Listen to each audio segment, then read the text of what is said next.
Jim Rickards asked, "What do you think the stock markets will look like in 2024? It's not a pretty picture, but I believe investors should be ready for the worst. If you want to be in stocks, I would suggest defense, energy, and mining, but I would stay out of tech, stay out of consumers, and increase my cash allocation." I believe I can keep this brief by saying that the geopolitical environment will have a significant impact on the stock market, as we already discussed in debt. However, if you only have a 400 in ONIC, and you're purchasing the S&P 500 index from Vanguard Fidelity, which has been rising steadily, there is no doubt about it, but you say, "I'll just sit there and watch it go up." Be careful. Wall Street has been warning for a while that the stock market is declining, and CNBC is saying, "Up, up, up, there's nothing I see that's going to make that better," implying that the Fed hasn't finished raising interest rates. I recall that in the 1970s, the stock market peaked in 1969, and it didn't return to that peak until 1982. Okay, so 1982 was the start of one of the greatest bull markets in history, granted. However, after 13 years of decline, things are back to normal. There is still volatility, peaks, and troughs, and you can still make money, I assure you.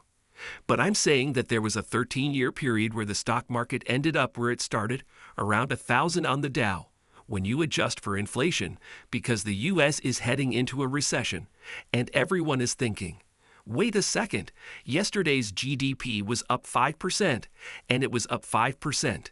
That's 13 years that are going to get worse." Because the U.S. is heading into a recession. However, there was a lot of consumption and a lot of inventory.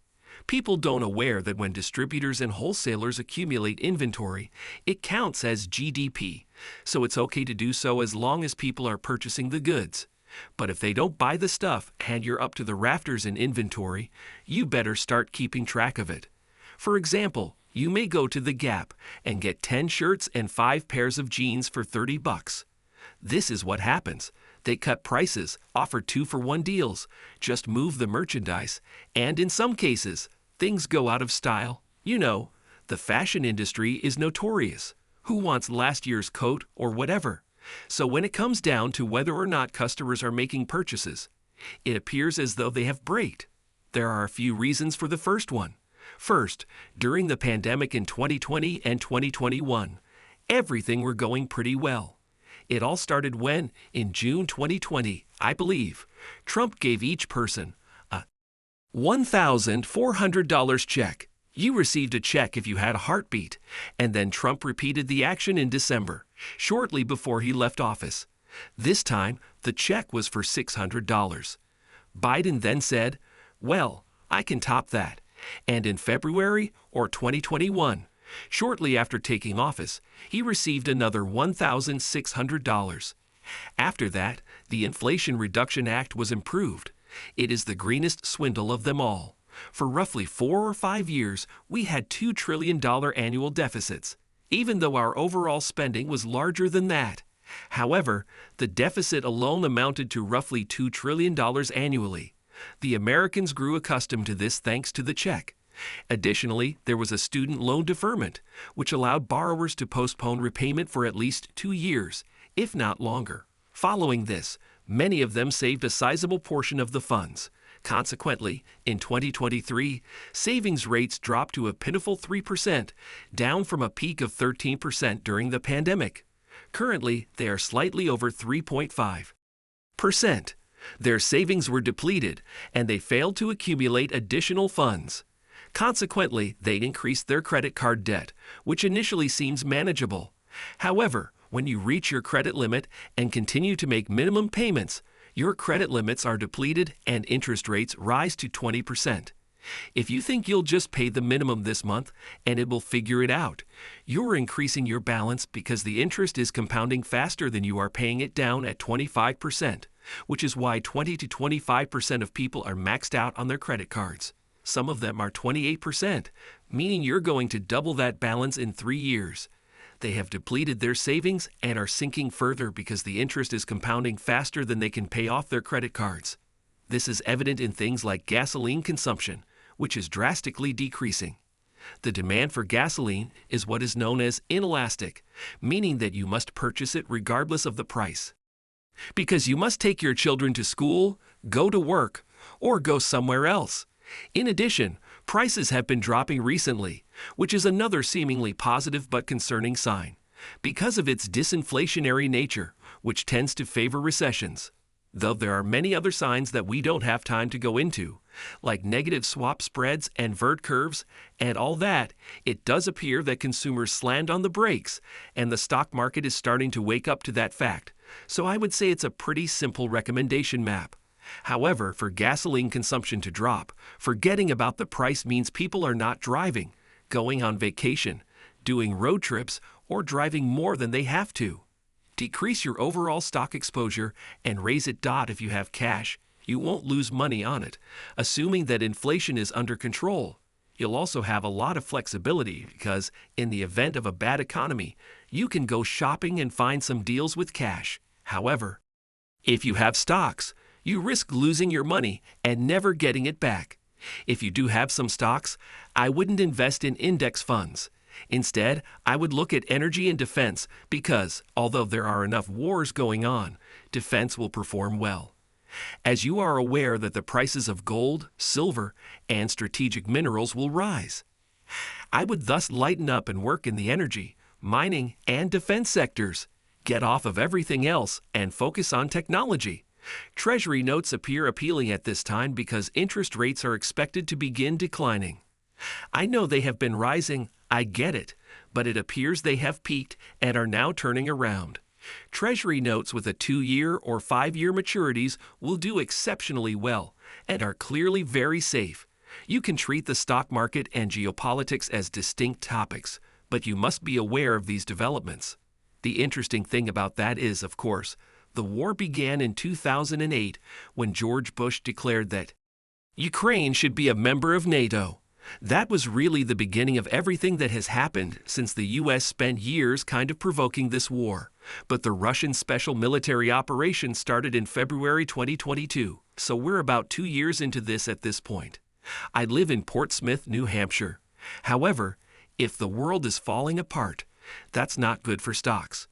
We have our fair share of conservatives here now that I'm here. However, it's a fairly liberal town with an older, more conservative section. I remember that in the spring of 2022, everyone had Ukraine flags flying everywhere.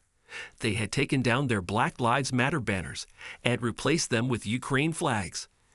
I didn't want to jump to any conclusions, so I looked at it with an open mind and discovered that Ukraine is the most corrupt country in Europe and the world.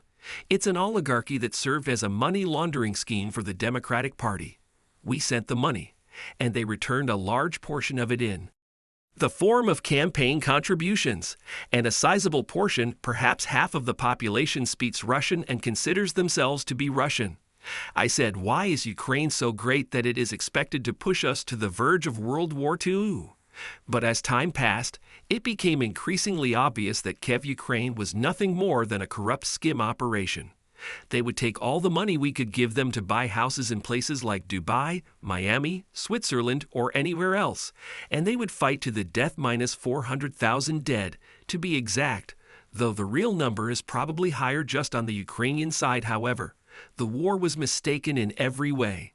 If there was a plan, it came from the warmongers, neoconservatives, the State Department, and the White House.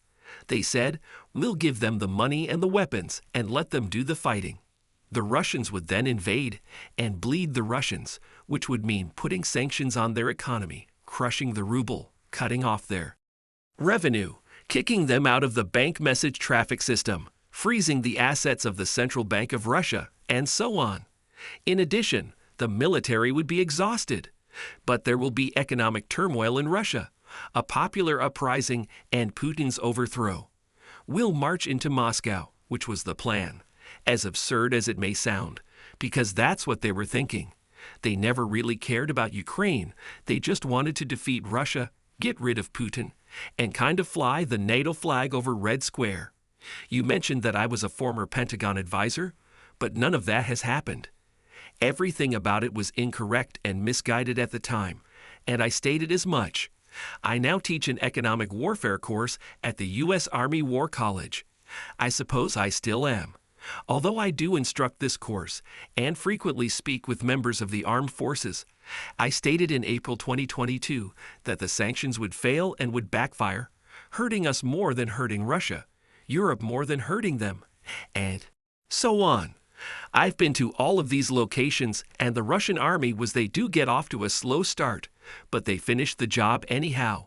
They may launch a full missile bombardment from southern Lebanon that could hit major Israeli sites like Haifa port. If they unleash this, Israel will undoubtedly fight back, meaning you're going to have a two-front war, and this is where the U.S. might get involved, if only with air power. The crucial question is, however, would anyone attack Iran? There's reason to believe that the U.S., Israel, and of course, the U.K. are all involved in this at this point, because Iran is the source of all the funding, expertise, and cutting-edge weapons. Why don't we just eradicate Iran once and for all? In addition, Iran is dangerously close to obtaining nuclear weapons. This has been discussed for 15 years. Now is the time to destroy their nuclear reactors, sink their fleet, destroy their enrichment plants to the extent that is possible, assassinate their scientists, and who knows what else. I'm not saying that will happen. Hopefully it won't as we approach World War II, but it could be the next step in an escalation process.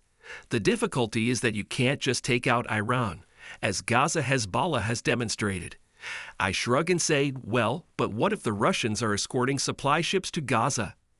At that point, I can stop, but I would like to make the point that investors and viewers should not consider the possibility that Israel is attacking Hamas in retaliation, as a counterattack, or for other reasons.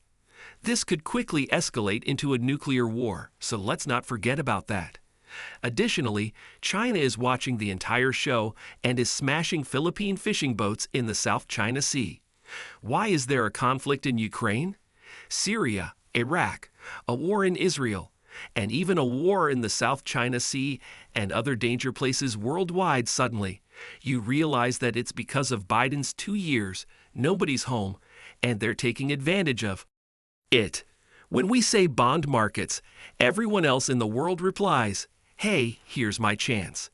However, we have to be careful when choosing a bond market. I am speaking of the short-term U.S. Treasury bonds market, such as 4-month bills, 6-month bills, up to 1-year bills, from 0 to 1-year bills, notes from 2-year to 20-year notes, and bonds from 30-year notes. So if you're an expert, you probably say builds notes and bonds, but they're all Treasury securities. To be clear, we're not talking about corporate bonds because those are made extremely poorly. And if companies underperform, they'll go into recession, which will lead to an increase in bankruptcies. On the other hand, junk bonds are what we're talking about, so we're talking about U.S. Treasuries. The funny thing is that right now, the highest yields in the U.S. Treasury market are in something like 6-month bills. Consider this for a moment. If a 10-year note has a longer maturity and is subject to inflation and credit downgrades, shouldn't I receive more if I purchase a 30-year bond, or should I receive more if I purchase a 10-year note? When it comes to longer-term securities, the curve typically shows that the longer the maturity, the higher the rate. However, this isn't the case today. The highest maturities are around 6-month bills, 1-year bills, and 2-year notes. When you reach the 10-year note, you actually receive a lower interest rate, a lower yield of maturity, than you do on a 2-year note. This is an interesting finding because 2 years yields a high rate. However, compared to a 10-year note, it is less volatile and more liquid. 10-year notes are fairly liquid, but 2-year notes are even more so. This allows you to have the best of both worlds, a higher interest rate and a shorter maturity, which reduces risk in some ways. As I mentioned earlier, this is the best of both worlds, but the highest interest rate is actually offered by securities that are between 6 months and 1 year old, which are extremely safe securities that pay between 5.5% and 0.75%. If rates rise, that's basic bond math. In order for you to make or lose money, your rates go up and down, or the other way around. The answer is that if you think the 2-year note will increase in value to 6%, you might not be happy with it because you won't get your money back if you hold it for the full 2 years. However, the inverse relationship kind of throws a lot of people off. Still, buying a 2-year note that yields about 5.1% is very liquid, safe, and a good return. More than your bank will pay you than most stocks will. The next level of analysis is what will happen to interest rates. Everyone wants to know, in my opinion, that they have peaked and will be coming down. If you like that action, you might prefer the 10-year no, because a longer maturity means that interest rates will come down by a certain amount, say 25 basis points, 50 basis points, or whatever. And bond prices will rise. To what extent will they rise is the question. The answer is that the longer the maturity, the more they will rise and the more volatile they will be. Thus, when I refer to something as risky, I'm not talking about credit risk. You will receive your money back, but rather market risk. If you had to sell in a year or 6 months, for example, you would lose some money on the note's value if interest rates increased. But if they decreased, you would also realize a capital gain on the note. That's what happens when interest rates decline. The key question is whether or not rates have peaked, and I would say that they have. The answer I provided was, well, we're doing this now because the election is happening now. There'll be election day in 2024, a lot of early voting these days. I based that on what I had said earlier about the economy. If we're going into a recession, we're going into a slowdown. We're looking at all kinds of geopolitical risk stocks are coming down, then interest rates are going to come down too. It's true what they say. You know, a week is a lifetime in politics. It really begins, I suppose, in September, but the election is taking place right now, because events are taking place that will ultimately determine what occurs in the fall of 2024. In the meantime, the globe is collapsing, and the wars in Ukraine, Israel, and the South China Sea are not coincidence. Too bad the world looked at us, and we didn't have a leader in the Oval Office. I made a Chernenko moment call. You have to be an expert on the Soviet Union, but in the early 1980s, the president and general secretary of the Soviet Communist Party, Chernenko, was declared brain dead. Basically, I apologize for exaggerating, but I'm not dead. He fell asleep during meetings and was unable to speak. But before he passed away, they removed Yuri Andropov, who was also removed. After that, Gorbachev was removed after being grilled, and someone asked Ronald Reagan why he wouldn't negotiate with the Soviet Union. He replied, "They keep dying on me," which was true, but it was clear that the intelligence community was aware of Chernenko's mental incapacity. If you are familiar with progressive cognitive decline and the types of diseases for which there are no cures, you can only treat them. However, there are no treatments, and eventually you pass out. The Democrats are aware of this and what is happening. Gavin Newsom met with China's president, Xi Jinping, the country's most powerful leader since Mao Zedong. What does that tell you? It indicates that Beijing is aware that Gavin Newsom is the Democratic Party's most likely candidate for President of the United States in 2024. Additionally, Beijing is aware of the long history of meetings between foreign leaders and presidential candidates, including trips to Israel, Canada, of course, Japan, China. The reason they want to know you is because they don't want you to be a stranger after you get sworn in. So that's not unusual. However, the fact that Xi Jinping meets with Gavin Newsom in Beijing indicates that the Chinese are saying what I believe to be true. It's not just a hunch. I honestly believe that Trump will probably end up in jail. On Election Day, Trump will be incarcerated in Fulton County, Georgia. Despite this, I continue to believe that he will be the nominee and emerge victorious. Thus, you will witness this spectacle of the next American president was chosen by Donald Trump, who had orange hair and was wearing an orange jail jumpsuit while incarcerated in the Fulton County Jail. There is no constitutional prohibition against a convicted felon being elected president of the United States. In fact, it may be necessary to grant him a supervisor lease in order for him to take office. Since Trump will likely be found guilty of a crime, he will have numerous avenues for appeal. This is not an impeachment. May discard it. It might be inverted, I get it all. But he's been charged with almost 90 felonies in 4 different jurisdictions. It's also crucial to realize that the global economy is contracting. Germany is now experiencing a recession. Japan and the UK are relatively close to each other, as is Canada. All I hear are negative reports. Collapse of the housing market, etc. Although China's economy is not officially in a recession, it is certainly slowing down. As the world's second largest, its GDP has been rising at a rate of about 10% annually, 9 to 10% for more than 20 years. If you compound something at 10% for 20 years, it will increase by a factor of 10 or so during that time, but not now. They are almost certainly below 5. If necessary, they will print 5 because they make up the numbers. But when you eliminate wasted investment, the amount will likely be less than 5. The construction of a massive train station with 128 escalators and marble walls may seem like a wise investment, but it won't produce wealth. Instead, it will only create jobs. The real estate sector is collapsing, which is the main reason why people aren't going out to buy houses. Even though lower interest rates haven't helped, China is experiencing a massive slowdown. In fact, when an economy slows down that much, it tends to drag the rest of the world down with it. Therefore, neither China nor Europe can rescue us. It's a bit of a leap to believe that the US will avoid this bullet, to add another wild card to the mix. If China continues to slow down, the recession in Germany, Japan is on the verge of a recession. Canada, global emerging markets, the United Kingdom. Furthermore, despite what we're seeing in the Middle East, the notion that the US will prosper while the rest of the world collapses is simply untrue. Globalization may have been the news of the past, but supply chains remain global, and we're seeing a lot of issues in the US. While the rest of the world is struggling, especially China, the US will enter the global recession alongside everyone else. Financial markets will be concerned about geopolitics this coming week, with a lot riding on whether or not Iran's massive attack on Israel over the weekend sparks more rounds of retribution. The Middle East crisis's intensification is expected to add to the volatility that will be there when trading begins, since investors are already uneasy about sticky inflation and the possibility of higher interest rates in the future.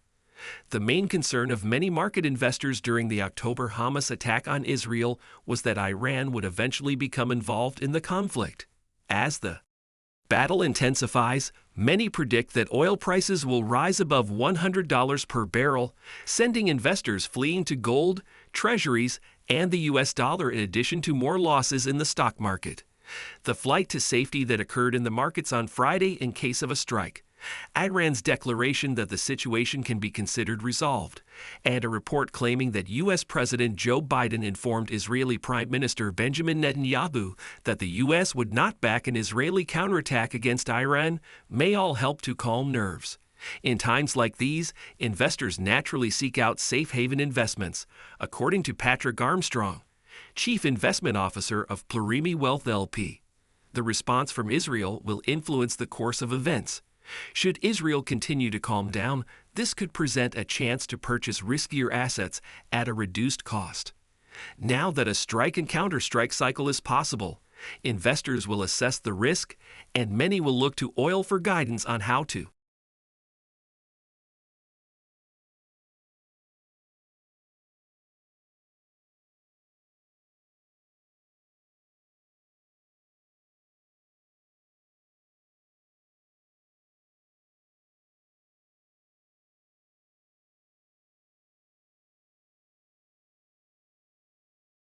ounce as a record. The US dollar steadiness has also drawn the attention of investors. The currency index had a 1.3% increase last week, its strongest showing since late 2022. Chief Investment Officer of Dunas Capital Alfonso Benito, considering how Israel has defended its air shield, I wouldn't anticipate any significant declines.